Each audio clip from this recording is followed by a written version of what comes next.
Wow, now wow, this country they cease to amaze me. Ah, I never see country where they backward. Everything about them backward. Everything about them backward. Eh? The whole problem we get for Nigeria, they no see anyone. And Nigeria when no they go school. Plenty children they where they no fit go school, their parents no fit pay. They no see any solution for that one. Now children where they very intelligent, where they take jam on time, they enter university. Might be their problem now. But I like this analyst where they for Arise Studio. The man reach chook eye and for this minister eyes. Because how you go say picking with the intelligence before 18 wey do jam pass jam say no get right or even sit the jam talk less of passing enter university. In short, the backwardness, I don't even get wetin to talk. More I just listen to this analyst because the guy really put Ghana pepper for this minister eyes. Guys, share the video. I leave your comments. It is well. There's no advantage.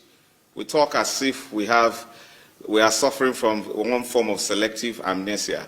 People will always say things to support whatever they think. It's their opinion. When has it become a problem that a Nigerian child is qualified to enter university when so long as it's below 18? That is not the problem. Do you know what the problem is? The problem is that we have 18.3 million Nigerian children that are out of school. We don't have a minister who is filled with gusto, who is carrying out spirited moves in the media to finding solution to that. His problem, his headache, is that the Nigerian child is too brilliant, and so he has to be stifled. He has to be held down because he has to attain a certain age before he goes to university.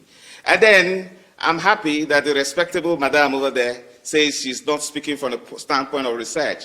She doesn't have any data about whether they are miracle centers. She doesn't have data about exceptionally gifted Nigerian students that they want to deprive of their right to growth. You think the idea that a child is able to pass exams because when he's 14, the exams that adults could not pass, but he passed out at 14, you think it's because he did exam malpractice? No, it's as a result of discipline that many adults don't have. You think that age is a matter, you think that it determines maturity? People put in a whole lot of parents that we know put in a whole lot to discipline their children, whereas others don't. And then the ones who learn, who are able to express themselves, we in Africa, it's our joy to hold them down as if we hate our children. We keep on having stories, at least make recommendations that, it is proper for the children to go to school when they attain 18, but don't come and make it compulsory. Don't come and impose it. Initially, they said it was a matter of law. I asked, which law? So you have to turn the JAMB Act upside down to be able to find out that the minister can give directives. So we have agreed it's a directive. So, Honorable Minister, what is your problem? What do you have against Nigerian students or children if they are brilliant enough? Madam, again, I ask you in more pointed terms, which miracle centers produce children? Miracle centers are for people who have failed, mainly adults. We are dealing with a situation where our girls don't go to school, but they can be married off on underage, and our boys are more interested in business, incubation, and they don't go to school. We're dealing with real issues, and then you're telling me that Nigerian children should be held down.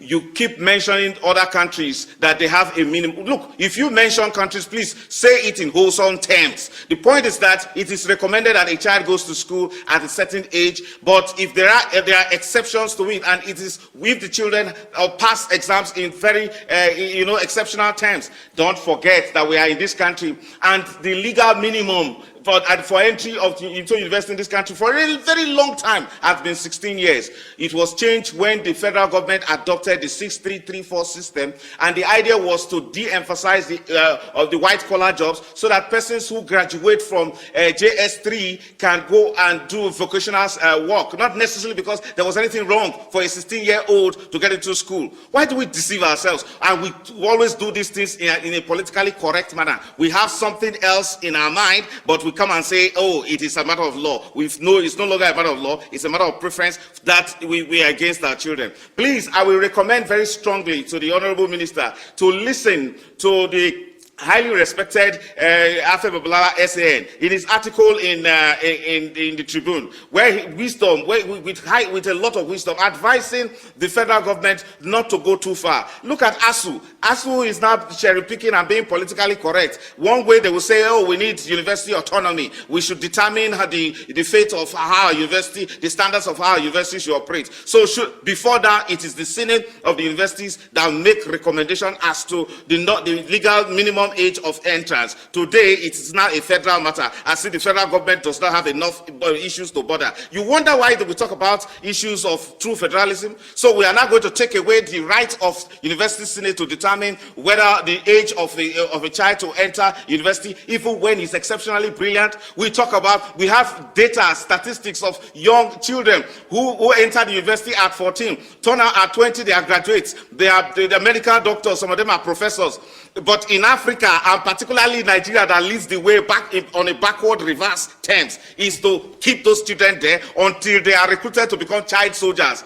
Look, my critics tell me that I get emotional about these issues, but because I can't understand why a country, a president, a minister will sit down, leave 18 million children that are not in school, and then now begin to bother himself why children who are qualified to go to school should not go, but they should go and play, they should go and be watching video games and doing all sorts of things. What a country, for goodness sake. But look, we should tell ourselves the truth, and not say in semantic manner and then come and justify one sort of things that's against our children. That's wrong.